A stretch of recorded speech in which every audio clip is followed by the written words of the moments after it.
Hi guys, magandang gabi. Dito tayo sa may lutuan ng mga puto bumbong mga kasikap. So nakarius lang ako dito kasi mga kasikap. Ngayon lang ako nakakita nito kung paano magluto mga kasikap.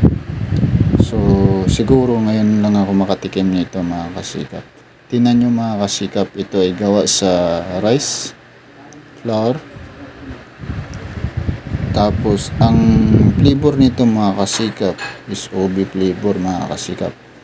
So niluluto ito sa steam mga kasikap at may mga sangkap na kawayan yata ito mga kasikap. So yun. Ayan no, kinamikos-mikos ni ate. Tapos nilagay sa parang tubo, kawayan mga kasikap. Ayan mga kasikap. So masarap daw to mga kasikap. Ayan no. So nilagay nila mga kasikap sa may mga margarine mga kasikap. So ayan mga kasikap, tikman na natin ang puto bumbong mga kasikap. So first time ko nakatikim nito mga kasikap. Ayan, so masarap pala to mga kasikap. Ang sangkap nito mga kasikap ay may niyog mga kasikap, na kinudkod na niyog mga kasikap at saka may asukal. Sarap nito mga kasikap. Saka flavor nito mga kasikap is ubi. Sobrang sarap nito mga kasikap. Sobrang masarap mga kasikap.